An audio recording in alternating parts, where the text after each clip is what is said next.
Friday night in Hertfordshire, a time when the traffic cops are on particularly high alert, a time when accidents and incidents are all too common. Whiskey 1, I've heard you're looking for a car in a field. Already a report is coming in of a bad smash along a dark country lane on the outskirts of Watford. Well, it's basically contact with a telephone pole. It's flat blood. Decamp for the vehicle's crashed. If you hit a telegraph pole or a tree, 90% of the time, the car's going to lose. Those telegraph poles go some metres down into the ground, so they're absolutely solid. And for you to hit one of those is likely to have some quite serious consequences. The crash is in the middle of nowhere. Luckily, someone not too far away in a nearby farm was woken by the noise. But apart from a trail of blood, there's no sign at all of whoever was in the car.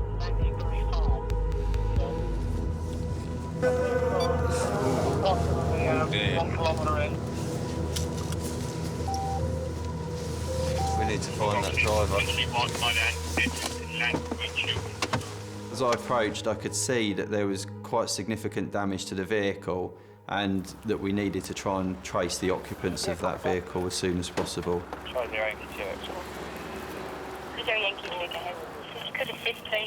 Our priority at that point is the welfare of those people.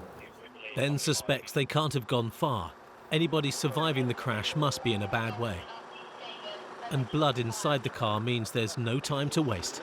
There's marks on the road going back down there, where he's probably already been pointing in the wrong direction. You go further up, they are on route to them. You can see there's another mark. Thank you. Yeah.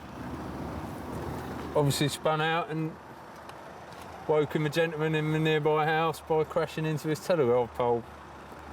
But there's no one left to actually tell us what's going on at the moment. So not only do we have the problem of why they're not there anymore, but where are they? Because they could be lying in a field with a serious head injury, unconscious. The damage to the Peugeot is extensive. If you looked at it from the front, it almost looked as if it was only half a car. There was massive intrusion on the passenger side, which had pushed the passenger seat up. Anyone that had been in that passenger side, had there been a passenger, would have sustained quite serious injuries. He'll be drunk because there's Foster's can all over the floor. Is it? And there's a pack in the back, 12 pack in the back, and the front passenger footwell. Empty beer cans are a pretty good clue as to what's gone on. You could smell alcohol inside the vehicle. So I would say that the driver was most definitely under the influence of alcohol at the time that he crashed into that lamppost. There could be somebody hiding in the nearby field, so the police helicopter X-Ray Alpha 99 has been called in to help with the search. Meanwhile, something else that might be to blame for the crash has been discovered: a space-saver wheel. It's a smaller wheel, it affords you less grip, less braking, so it's not as safe. And that's why it's got a speed limit, a lower speed limit. You shouldn't drive quickly on the Space Saver, because it's not designed to take the same stresses as a normal tyre. Yeah. Well, see, the problem is, the guy who phoned up said he saw two people. So he said as he's woken up with a bang, he's looked out of his window, which is pretty much just overlooking this, and he said he's seen two people get out, but he can't be sure whether they're males or females. And he says after that he's just phoned us, so he doesn't know which way they've gone, but I wouldn't want to be in the passenger seat of that. That's bad. But then if they're thrown over slightly, if they're not wearing a seatbelt, then you can be lucky. We only had blood specifically in the driver's side of the vehicle. Anyone in the passenger side of the vehicle would have been seriously injured because there was basically no passenger compartment left in that vehicle. There was a blood trail leading from the car down the hill, which we followed to a point where it then appeared to disappear. Despite the trail having gone cold and no one found by the helicopter, the cops aren't giving up hope of tracking down any of the occupants from the car tonight. We deal with this a lot. People will drive their car, having had a drink, something will go wrong, and then they'll think, I can solve this. If I go home and say to the police, I don't know anything about it, I left my car at the pub, they think it'll just go away. but it doesn't go away quite that easily when the car's wrapped around a telegraph pole. In Dunstable in Bedfordshire, Friday nights are much like any other town across the country. Its pubs and clubs are packed with revellers out partying at the end of the working week. And as usual, some of them are worse for wear. In one of the town's nightclubs, someone's picked a fight with a bouncer. Some door staff have detained a male outside a nightclub in Dunstable. But unfortunately, we've got no available Dunstable units at all. It's a sign of the times that traffic cops are now often called in to help deal with public disorder. It's literally a question of who can you pull out of the hat. And generally, it's traffic, and then it's firearms, and then the dog team come out as well. Got a doorman here waving us down. Shona's going to take command. I got it. I'll go sort him out. You're kind of thinking, here we go, we're going to end up having to sort of go to loggerheads with drunk people. You can't communicate with them, you can't negotiate with them, and they always have to be right. But it's Shona that might not be right this time. Put your arm around. I'd naturally just thought, that's the person. I didn't do it on purpose, baby. Babe. The lad swears he hasn't done anything wrong. Excuse me. I haven't done anything on purpose, man. But a cab driver is alleging he's just vandalised his taxi. And it was only when I was walking my guy away from the door staff and away from the nightclub itself that I realised that Ian had also got somebody handcuffed that was on the floor.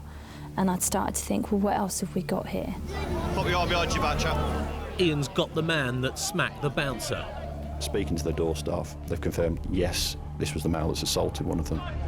But while Ian's got his hands full, Shona is still on her own. I'm not sucking, am I? And now there's a problem. Why am I handcuffs for? There were some guys behind us in the queue that were winding him up and saying, oh, she's stronger than you, and really giving him a load of grief. And I think he clicked on and he felt a bit upset about that. We need another unit here, please. Down on the floor.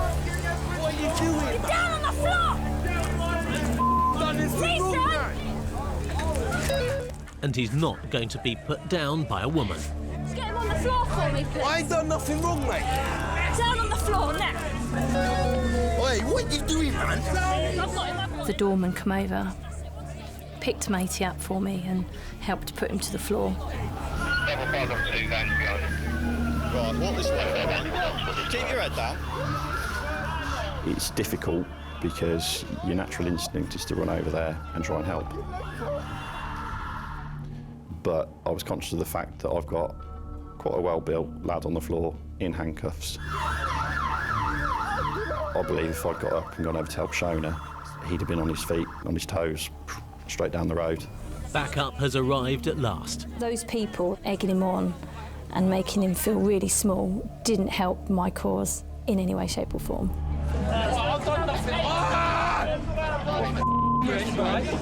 The high-spirited man hasn't been fighting, but he has damaged the taxi. He's really ripped that off, hasn't he? Yeah. He's very drunk. One in for ABH against the door staff, and then one for criminal damage, but he's completely kicking up in the van, so I'm going to have to go back to custody and sort him out. Let's go. Back at the scene of the single vehicle crash, there's been a breakthrough. We'll go and have a look for it. We received a call on the radio to say that the guy that we believe was the driver had been traced at an address just literally probably about a 10-minute walk away. Muddied and bloodied, the man says he wasn't the driver, but he isn't denying he was in the car. I believe that was his ex-girlfriend's address that he managed to make his way to. She obviously wasn't overly impressed because her and her family had been woken up by him banging on the door. Have you consumed any alcohol in the last 20 minutes? Yes, I have, yeah. The man's not denying he's been drinking either. Okay, what have you had? I made 2 Kent Fosters. I've been here probably about 20 minutes. Last half an hour, 40 minutes, yeah. Right, so your last drink was half an hour ago. Something like that. In case he was driving, he's going to be breathalyzed. Right, you keep riding until I tell you to stop. Keep going, keep going, keep going, keep going, keep going, keep going. That's it, lovely, thank you. He's almost double the limit of 35 micrograms of alcohol per 100 millilitres of breath. The crashed car hasn't been stolen. It belongs to the man's father, and he'd been in it with a friend. He claimed that he hadn't been driving the vehicle and that he'd been sat in the back seat of the vehicle, that his friend had been driving. Unfortunately, he was unable to name his friend, and that's how he'd come to be involved in the accident and sustained the injuries that he had. He's got Peugeot keys in his pocket, which we will have matched to the car to make sure it's so completely fit. Even though the keys were in his pocket, the police still can't disprove the man's story, nor will a DNA test help their cause. On P&C, what's the previous? He's given a story involving him being in the back seat. Now, to get himself out of that vehicle, because it's a two-door vehicle with the passenger side smashed in, it's then necessary for him to climb through the front seat, through the console, out the driver's door. Yeah, we can do DNA tests on the airbag and on the blood found in the centre console and on the dashboard and wherever else. And that will prove that he was in the car, but we can't prove who was driving.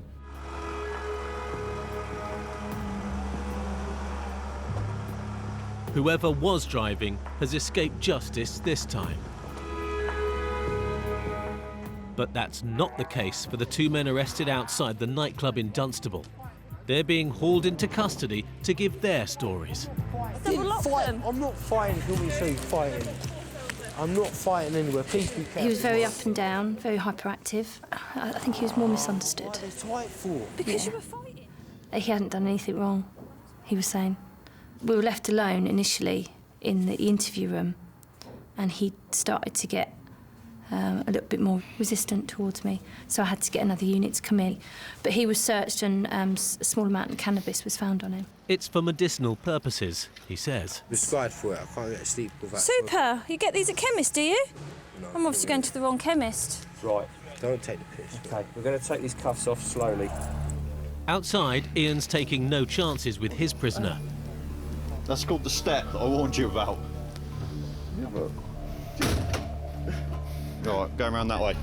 I'm not going nowhere. I know. I'm not gripping you hard, am I? You don't need to hold my arms up. I do need to hold your arms. Hey, do that again. Yeah? And the foot. All right, if you're going to play it like that, then you're coming straight in. You've got to control him for your safety primarily, but then also for his safety, because what you don't want to do is suddenly let him go. He tries to turn around, run away, and he falls flat on his face when he's handcuffed to the rear. If they've got an opportunity to go at you, and they want to go at you, they'll try and do it. Find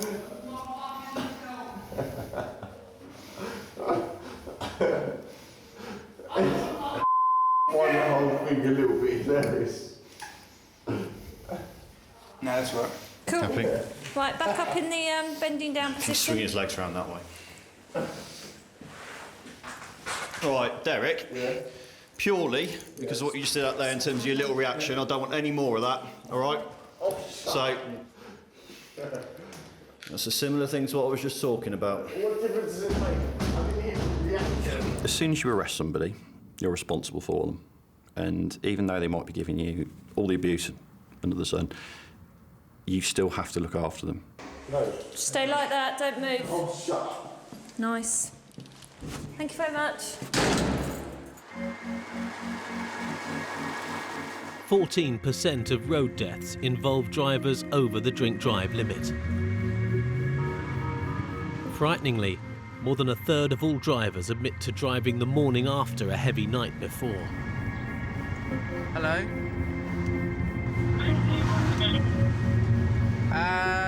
Kind of, boss. What they don't often realise is that they can still be well over the limit. Mate, I've stopped the car at Norton Street. It's all over road and hitting curbs and everything. I've not got a jacket on me, so I'm going to the beach. Can you give us a hand? However, it's a problem the traffic cops are all too well aware of. We were on our way to Luton and got a call from the inspector. I've stopped a car. Have you got a breath kit? Can you come and just assist me, please? I haven't got anything with me. Yeah, we'll be with you in about 3 minutes. It's the morning rush hour in Kempston near Bedford. There's three schools within that area. At that time of day, there's a lot of people, a lot of pedestrian traffic. There's a lot of cars as well.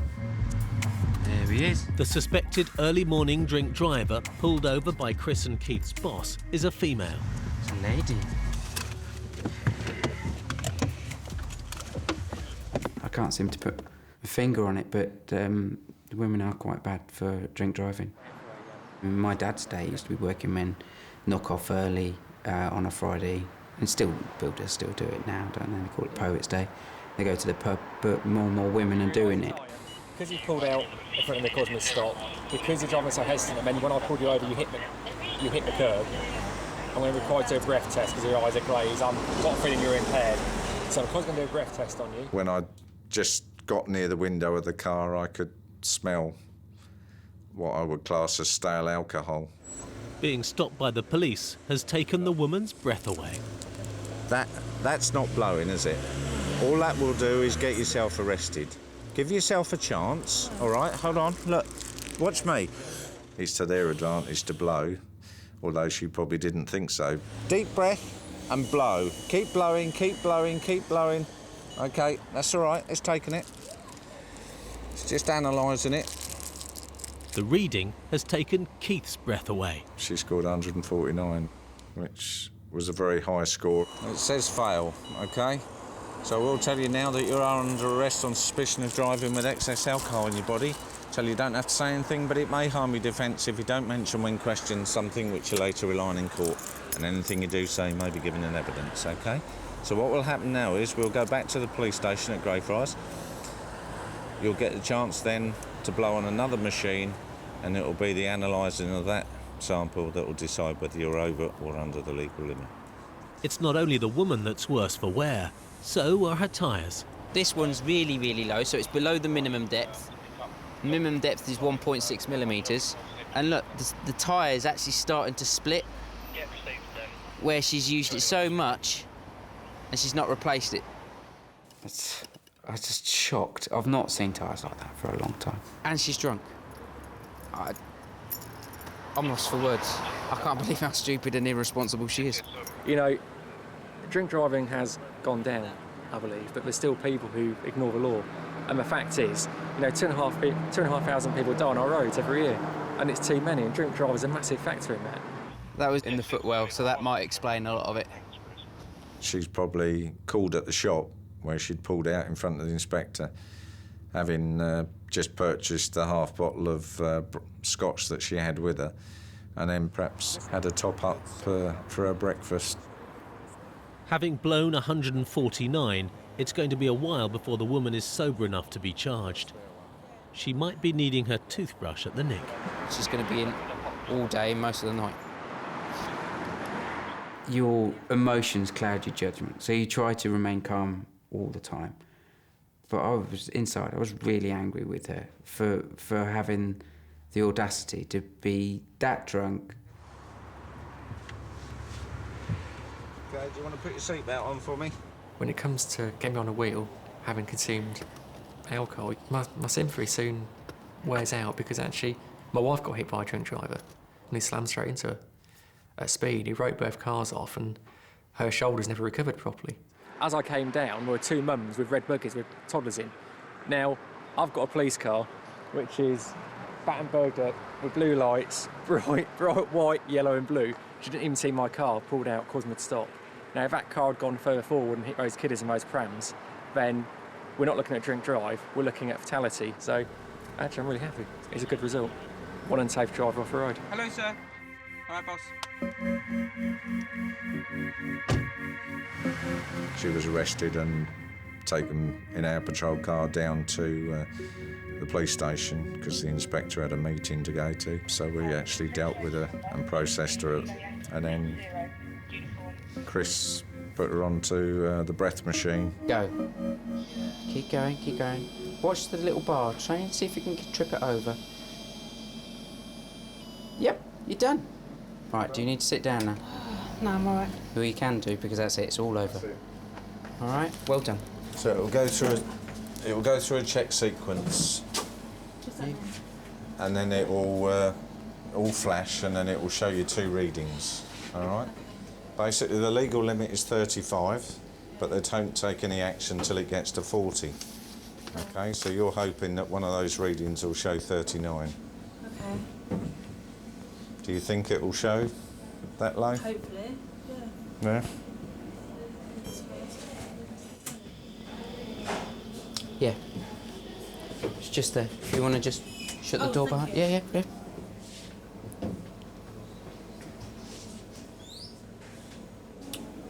That's going up. 159, 166. That is a very high reading. Well, over 4 times over the legal drink drive limit. She actually blew higher at the station, which suggests that she'd probably had a drink from that bottle before she'd pulled off. That's the most I've ever seen. You? I've seen, yeah, about that before. How she's walking, I don't know. First time you come across things, you always are aghast, and you just can't believe people are that irresponsible. You're joking? No. The woman is going to have to spend at least 8 hours locked up before she's sober enough to be charged. If you think that what could have happened... Yeah, all right, yeah. She went out and drove like that. She's a walking death machine. Do you want a cup of tea? No, a glass of water, please. Want some water? All right, we'll get you some water. All right. Cheerio.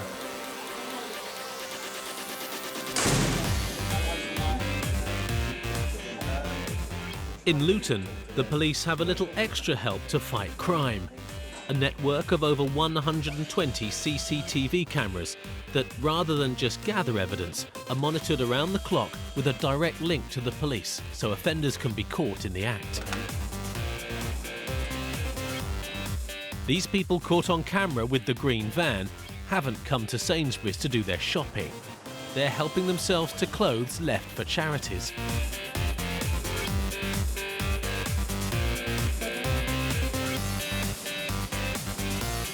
The control room operator is in direct contact with PC Ian Leeson and is directing him in. Yes, that's a left towards the town. Green Ford Transit, P-Reg, is believed to be involved in theft of charity boxes. Sainsbury's, Eastern Europeans possibly on board. Ian's not taking the call lightly. It's one of those incidents where you hear the nature of it come over and you think, no, I'm going to that, because at the end of the day, somebody's taken the time to give up their possessions. They've given them to a charity and taken the time to do it, and the charity are doing something good for people at the very far end of it who are expecting to receive these goods. So it's not affecting just one person they're stealing from, it's affecting the person who had the goodwill to hand it over in the first place, the charity that's trying to organise it, and fundamentally the person at the end of the line. There's no mistaking the suspect's bright green van. What I want you to do is go down that road and pull in, all right? Turning left now across the traffic, it's going... Juliet 12, I'm with it now. Much.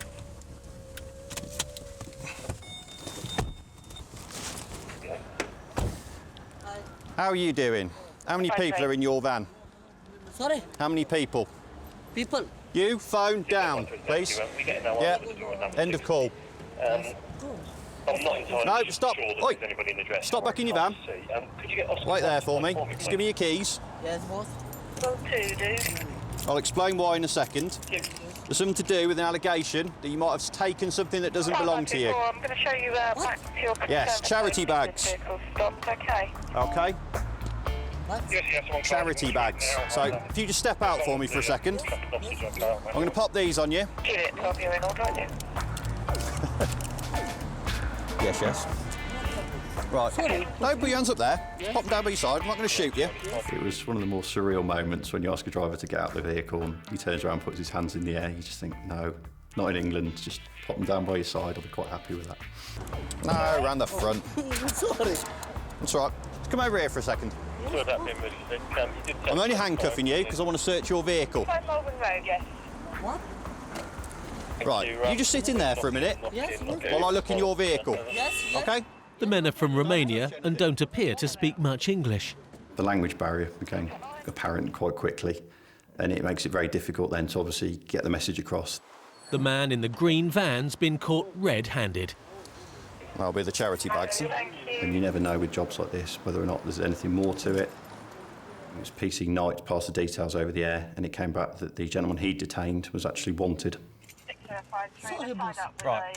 What happened? Where did you get those bags from, the clothes?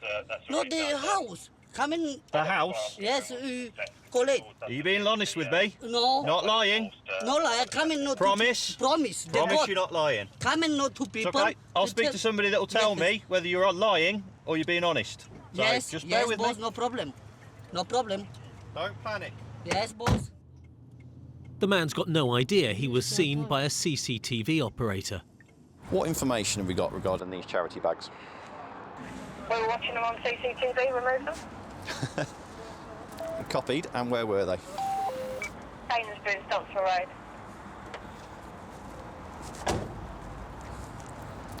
Are we sure that they are charity bags? Because he's stating that they're clothing belonging to somebody that he knows. Yeah, we just confirmed with CCTV. They're definitely taking them out of the charity thing.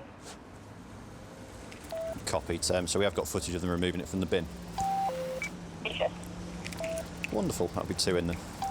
You could look at it and say, oh, it's a minor thing, it's some clothes which somebody's thrown away. But they haven't thrown them away. They've given them away for a specific reason, and that's to help somebody else out. And I don't believe they had the right to take that person's clothes away from them. Stealing from charities is not a laughing matter, although it seems to be to the Romanian. What's your name? Angelus. 508, your location. Right. 25 Marlow Avenue, not Mountain. You weren't honest with me. Marlow Avenue. They don't belong to you. They got it. Come in. Thank you for that. Okay. Do you want to know something? Before you dig yourself a big hole and say anything else, I'm going to caution you. You do not have to say anything may harm your defence. If you do not mention questions which later align in court, anything you do so may be given evidence, OK? I'm cautioning you because at this moment in time you're now under arrest for theft of those charity bags. You're telling me that they've come from a house, correct? Right. I don't need to, because in this wonderful day and age we've got things called CCTV cameras, right? Yes. Which have just seen you. Yes. What do you mean, yes? I haven't told you what they've seen yet. Problem, the clothes, there. Right. Possible. Tell me what... Those clothes were out of a charity bin. Yes, boss. Yes. So they didn't belong to you, did they? Sorry. Me know this out the clothes. No. The house, the door. Please possible take this one. Yes. No. You have gone down to Sainsbury's and you've been seen to take those bags out of the charity bin. Possible. Yes. No, sorry. Possible look the camera. Right. Something the door. They commit. Next to the charity bin. Okay. Yes. As I say, Something. that's what's been seen. Yes. That's what you're under arrest for. So we're going to get you to the police station now, and you'll be dealt with for it. Okay? Just watch your legs. Yeah. He's denying it, stating that they're actually clothes from his house or belonging to a friend of his. There's a slight language barrier, but he gets the gist of obviously why he's under arrest. I don't think he's been entirely truthful with me at this moment in time, and he probably won't be when he gets back to the station. But if the CCTV is as good as they say, he's banged to rights. It's another sign of the times, perhaps, that people are turning to scavenging for a living. There were the 2 gentlemen I've stopped, as well as several other ladies, some children, and it was almost like a family outing down there, or a group of friends. They've obviously gone along with the intention of gaining or grabbing as many clothes and items as they could that day. And he's smiling away, quite happy in the back of his car. No remorse whatsoever at this moment in time. So Okay. we'll see if we can have his vehicle off him as well, but he has got insurance. We'll just have to have a quick look round and see if it meets the requirements to actually be on the road or whether it's in a dangerous and unsuitable condition. It's going to be interesting, especially if this footage is as clear as they say. I'll just move this slightly down here, mate, if you can just keep an eye on him.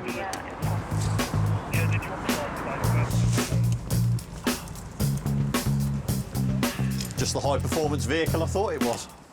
The passenger, who is wanted for another offence, and the driver are both going to be questioned back at the police station. 20 miles north of Luton in Bedford, Chris is out with PC Tanvir Hussain. Monday is everywhere, but not the one that we want. They're on the prowl with ANPR, automatic number plate recognition equipment that's built into their unmarked patrol car. Tan noticed this white van and it activated our ANPR. The reader is linked to the police national computer and flags up any suspicious vehicle. Slow down, just turn right, see what he's doing. Just go into the forecourt as if we're filling up. There he is, look. Burglaries. The van was linked to thefts in the Bedford area. The man's a modern-day rag and bone man who's also taken to scavenging for junk to make a bob or two. His high-vis top gives him an air of officialdom and a cover for committing petty crime in broad daylight. If you put out road signs and cones, close the road off, nobody asks any questions. You walk around in a fluorescent jacket and you've got a van with a yellow light on it, and they think you're official. And they just go down the road and they take all the drain covers. What is it? Cone. It's not actually a cone, but an old post for cats to scratch on. There you go, let's go and throw a few F's in him. Wait, get him to put it back. Let's just see what he does, just for a couple of minutes. If he'll come out now. No, he's looking for more stuff. See, him wearing that, I just don't want him to knock on someone's door. Quite a few elderly people living in that block of flats. What he's looking for is scrap metal, so they can go and sell it on, get it weighed, get some money for it. That's what they're really looking for. Let's put something else in there. Yeah, that's what he was carrying. I know it's mine now, we just get him to put it back, end of. Chris and Tan are going to have a stern word. It doesn't belong to him. Whether somebody's throwing it out is irrelevant. It doesn't belong to him. Most probably his dad. I decided that he was going to put it back. Hello, sir. Hello, sir. Jump out. If you just take out what you put back in here and put it back where you found it, because it doesn't belong to you, and then we can have a chat, please. What is it? Come on, I'll show you.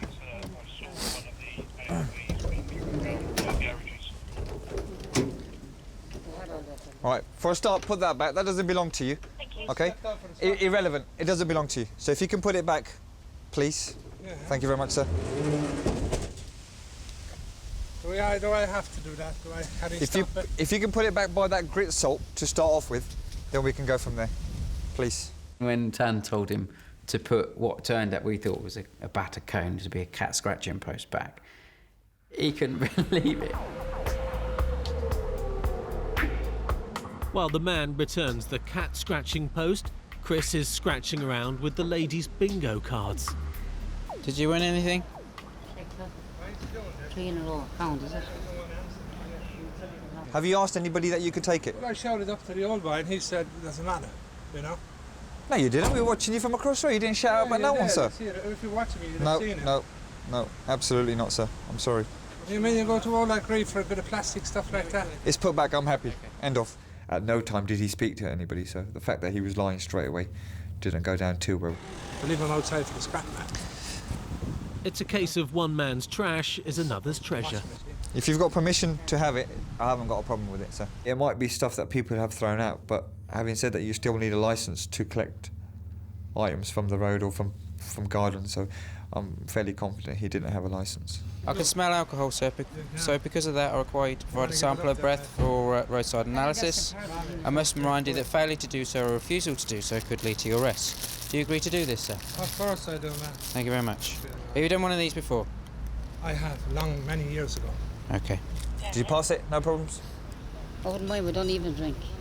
Bite down hard and blow until I tell you to stop. Big breath. Go. Keep going, keep going, keep going, keep going, keep going, keep going. Thank you. There you go. That's something you can have.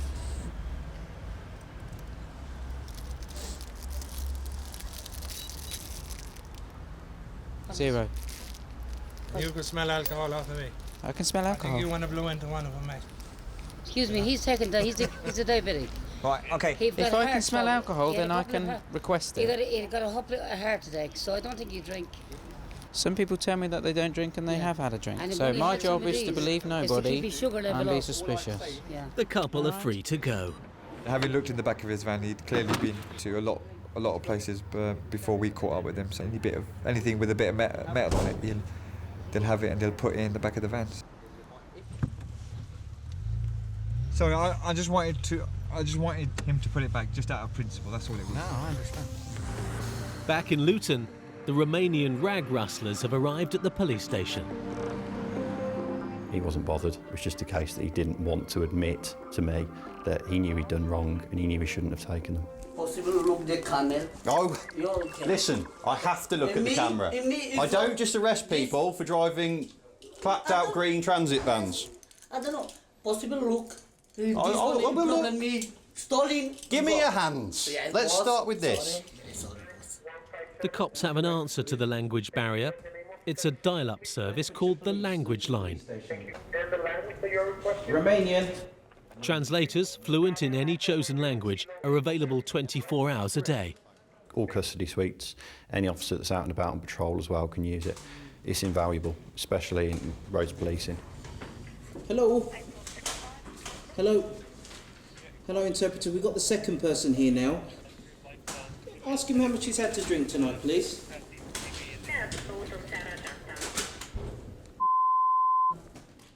Something's gotten a little lost in translation. What's he saying? I will stick my in your face. Okay. Thank you for your services. I'm going to terminate this call and put him straight into his cell, because obviously you don't need to take this kind of abuse, okay? The custody sergeant dealt with that quite swiftly, I think. Take this man down to M11. Yep. Okay. Hello? Angelo, this way.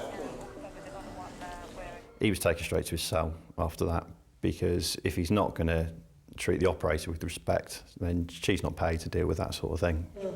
Shoes. It's not been quite the rags to riches story the Romanian had been hoping for. Okay, if you need anything, there's a buzzer. It's just there, all right? Press the buzzer. Thank you.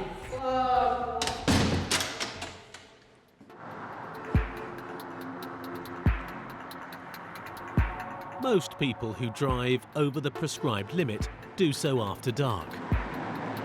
Most traffic cops regard them as the biggest danger on the roads. For Chris and Tan, catching them is just about the most important part of their job. We're known as the OPL disqualified driver boys because that's all we target. We arrest practically every shift. It's our passion to go and get those people.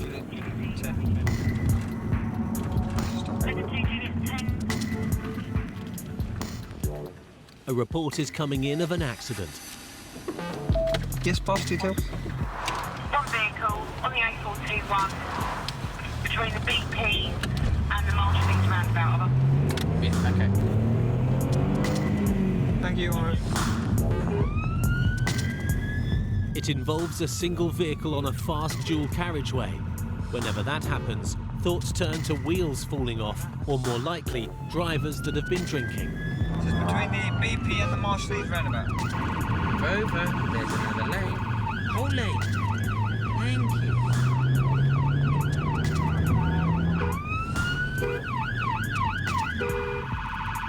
Chris is quite new to traffic, and getting to the scene of an accident as fast as possible is still one of the best bits about the job. You can get excited, bless. It'll soon wear off. Tango 2 Whiskey 10. Any better location reference the RTC, whether it's east or westbound? Lights up there. It's about 3 miles from the M1. It's a new stretch of carriageway which has only been up about a year now. It's not far from the Woodson Junction, and I think we've come across it. Oh, it's hit. Yeah, it's hit that and it's bounced off, and it's hit that and it's bounced off, and it's hit everything else and bounced off. There's an ambulance here already, but there aren't any casualties to be found. By the time we turned up, the occupants had left the vehicle and had run off across the field. We've had a decamp 2 person. It's a familiar situation for the cops. A smashed vehicle and, for whatever reason, the people in it have not wanted to hang I'll about. try and get in your description shortly. See where he's hitting the barrier. Oh yeah, he saw it up there, he swerved, he's hit the barrier, spun around, hit this and ended up here. The car's a mess. The car just veered to the left, hit the ditch, and then veered sharply to the right, and then hit the concrete barrier, and then gone smack back into the barrier on the left, and then spun around. Severe front end damage. If you can arrange it, immediate recovery, please. Fortunately, some road workers are able to point out which way the two men went. Over there and over that way, yeah. Towards Milton Keynes, one of them's got tattoos all over his arms. Basically, they wanted a lift and they've jumped over the fence and headed over that way. So, and we said, you know, you should ring the police and wait till someone turns really up. interested about that, so yeah, so it's either not their car or there's something amiss. Just roughly, which way did you see him go off? over there onto the road. Yeah. Can't see anybody over there at the moment. They've gone. Did you actually see the accident happen? No. You just must have missed it. missed it. All right. With fields stretching into the distance, this is clearly a job for X-Ray Alpha 99. We were lucky that the helicopter was available and the dog was nearby, so he was on scene within minutes. So we've been here about 5, so 10 in total. Yeah, that's what I was going to say. I've got passengers just arrived. We're on the best place for them to be. The canine is called Paolo. He's a Hertfordshire dog, but he hails from Liverpool. As soon as the dog started to track and the helicopter was there, I looked behind me and we had highways there. We had the ambulance on scene. We had our car with the flashing lights. Tan was in the field with the dog and they were starting to go, and I thought, well, I'm not hanging around here. I'm going to get myself a baddie. That's only if Paolo and his handler, PC Chris Keneally, don't get them first. Cast him across the area between the two roads, which was sort of rough ground, and he picked up the track. But there's a complication. The field is full of cows. And of course his head come up and he thought, well, might have about 20 cows to chase here. But in all fairness to the dog, he carried on with his track.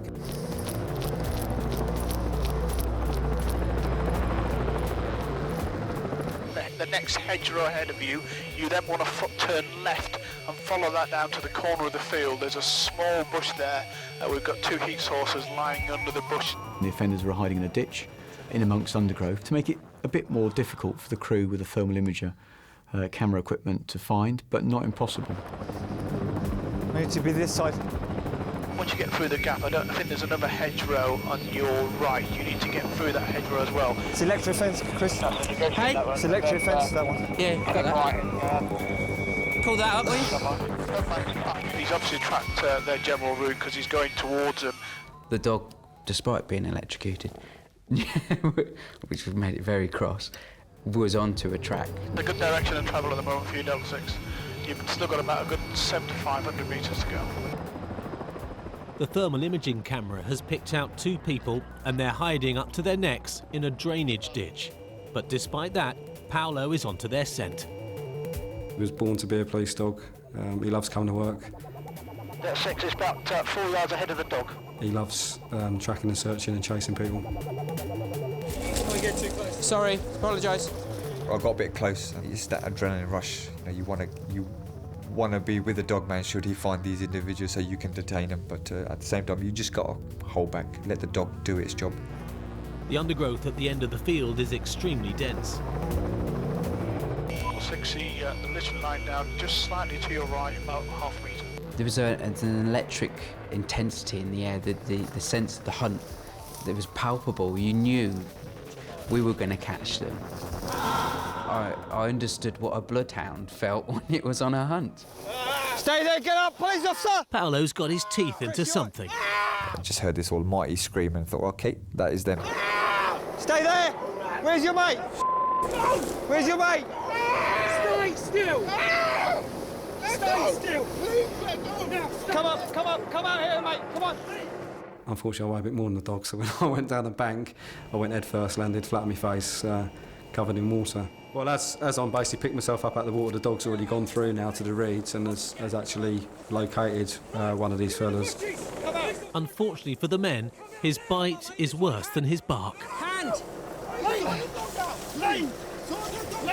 Where are you, mate? Come this way! Come this way! Give me your Come this way, otherwise you can get bitten. Come on! Come on! Right, you can lick these wounds out of the way, you've got to fall down. I've got one, stand by. Where you bitten? Okay. Am I kidding you? Okay, fine. Right, okay.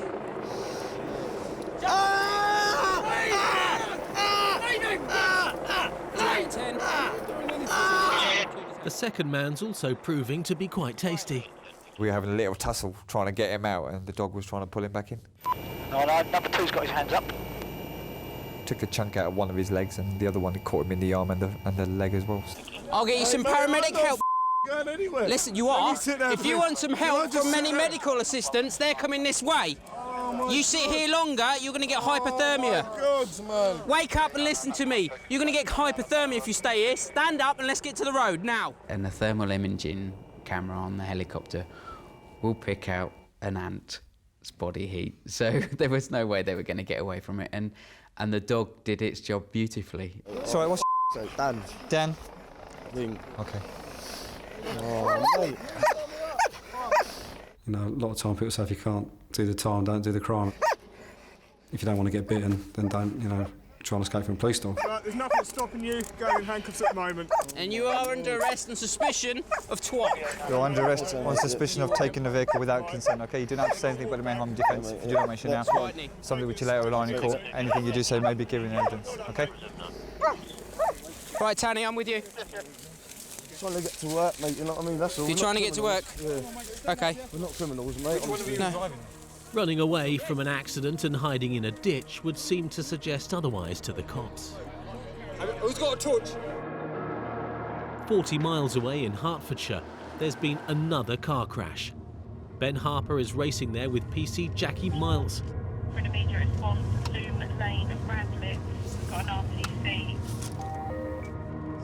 She's been in the force for 21 years and seen a few changes. When I joined, I had to wear a skirt all the time, other than on nights between October and April. It could inhibit you if you needed to climb over a fence after somebody. It wasn't always a pretty view. Let's go. Yeah, we're from Watford, Let's go, go, go. Two vehicles have collided head-on in the leafy town of Radlett. I don't tend to deal with many incidents within the Radlett area. It's a very affluent and quite a quiet area. Reports are suggesting one of the drivers, a woman, is still in her car and legless.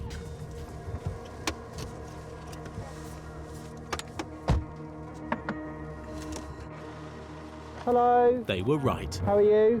Listen, I completely admit this. I'm over the limit driving. My mum lives round the corner and I was going to go and park my car. Okay. And I admit it totally. Okay, all right, no problem at all. It. I'm sorry. I appreciate you being honest with me. I am totally okay. over the limit. I'm all right, sorry. brilliant. It's the first for someone to be that candid towards me about what they've actually done. We need to do a breath test with you. Yeah, I appreciate you said you've had a drink. I have. But we need to have an idea of how much you've had to drink, that's okay? Fine. First of all, my main concern, are you injured at all? No, not at all. No? And you're I'm absolutely fine. I'm fine. Were you the only person in the car? Yeah, absolutely. And Just you me. own the car, do you? Yes, I do. You do? Okay, Yes. no worries at all. Do you want to step out and come with me over to the car then? Sure. And we'll do a breath test with you. She'd already admitted that she was under the influence of alcohol. I could smell it on her, and I could see from the way that she was walking and from her eyes were quite glazed, that she'd had a few drinks. Have you, when was the last time you had an alcoholic drink? Probably about half an hour ago. Half an hour ago, Yeah. okay. I can smell it on you at the moment, Yeah. so... I've had a couple of glasses of wine. Okay, so it's half an hour ago you've had last had a drink. And what was it that you had to drink? Wine. I like to try and get a breath sample from them at the side of the road to give us an indication as to how much alcohol they've got, because it sometimes negates the need to take them to custody. Keep going, keep going, keep going. Right, you're not blowing. I am Okay. blowing. I need you to blow, okay, as if you're blowing a balloon up. Okay. It's not difficult to do this, okay? I'm sorry, I'm All right. trying. Okay, nice big deep breath. Keep going. Right, you're not blowing. I am blowing. You're not. I am. You're not. You're sucking it, and the machine tells me that you're sucking on it, okay? She definitely was sucking up the tube rather than blowing into it. I'm not so sure it was a deliberate act. I just think she wasn't listening to what she was being told. I don't know how to do this. I've never done this before. Have you blown a balloon up before? Yes. Okay, of that's all course. I'm asking you to do, okay? Is take a nice big deep breath. It's just like a straw, and just keep blowing into the machine. Keep going, no, you're sucking, okay? I'm That's not. it. Right, you're under arrest for failing to provide, okay, I'm a breath sorry, sample I've to never me. done And this also before. section 4, driving a motor vehicle whilst unfit to drink or drugs. You do not have to say anything, but it may harm your defence if you do not mention when questioned something which you later rely on in court. Okay. Anything you do say may be given in evidence. Do you Okay, understand that? yeah. Okay, no problem at all. My colleague is just going to give you a quick search. Amber. It's Amber. Amber's getting a red card. Give you a quick search. What happened is pretty much black and white. So she's been coming down this way as the Peugeot's been going up that way, and they've just, this one's on the wrong side of the road, crossed over, and they've collided, unfortunately. Lady who's been drink driving in the 4x4 has been on the wrong side of the road, and therefore they've hit offside to offside. The woman driving in the other car is shaken up, but luckily not seriously hurt. Okay, are you aware that we've now got her arrested for drink drive? I'm not surprised. She'll be taken to Hatfield custody, where we'll put her onto a bigger machine, but we'll be in contact with you to let you know what happened. We had local officers that were on scene. They remained with the other lady from the other vehicle to allow us to be able to get to custody as soon as possible.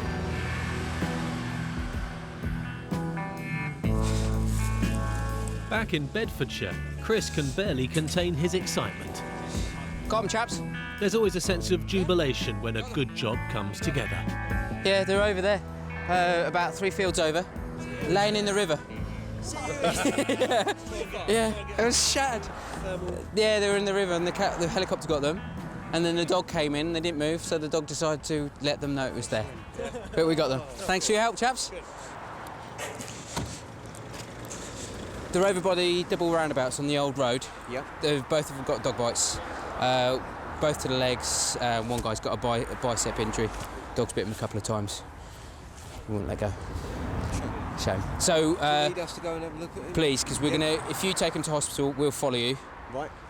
Just make sure that they're all right, and then we'll sort out business after. after. Marsden to come off, haven't we? Yes. After the thrill of the chase, there's time to clear up a few of the finer points. Good track. Yeah, Why didn't they get up? Something about the electric fence. I mean, he's had a few zaps off that. That made me jump. Yeah, came in for a shot as well. Good job wasn't at that point. Yeah, quite. Are you okay? Or are you soaking? Oh, I was soaking head first in that. So Oh, bless you. head to toe, everything is. So very satisfying to catch him. Do you get extra training for diving?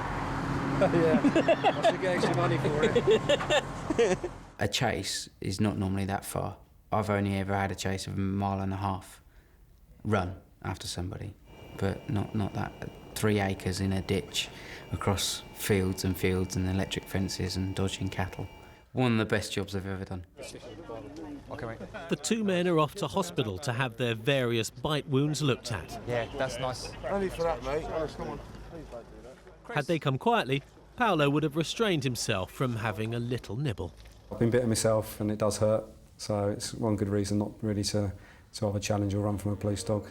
Certainly give up when you're told to give up. The dog was on the money. Nearly had a go at me. He was like, don't get close. Nearly took a chunk out of my arse. That would have hurt.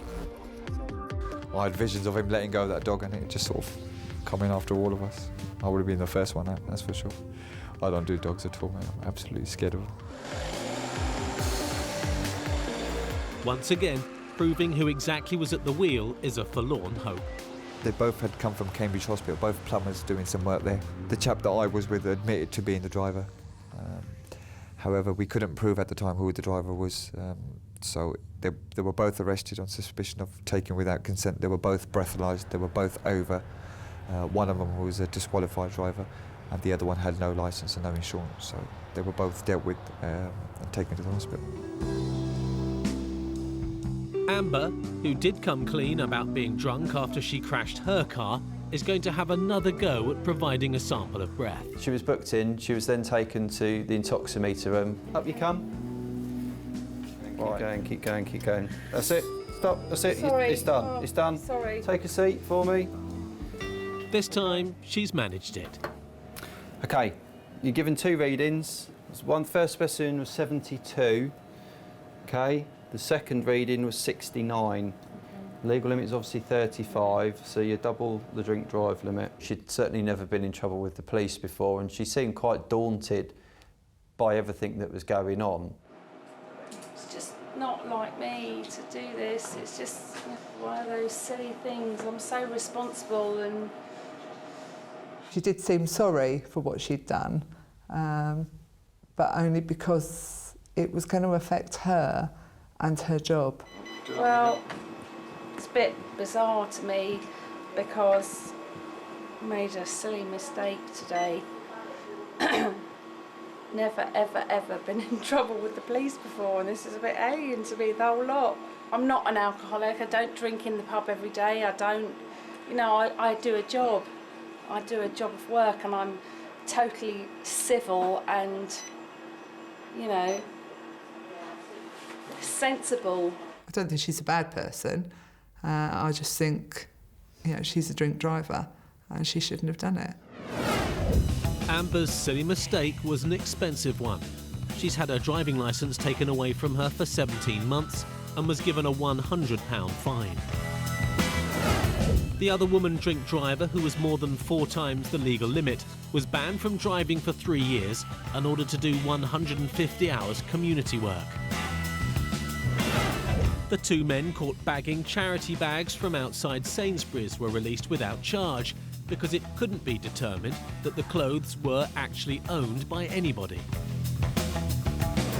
Both the men arrested outside the nightclub in Dunstable were given police cautions, one for the assault on a door supervisor and the other for possession of cannabis. The man who was in the car that smashed into a telegraph pole but was only the backseat passenger was not charged with any offences. His friend, he said was driving, was never found. And one of the 2 men found hidden in a ditch after crashing their car admitted being the driver and was banned for 12 months for drinking and driving. But it was woof justice for his unfortunate passenger who wasn't charged but was bitten by it.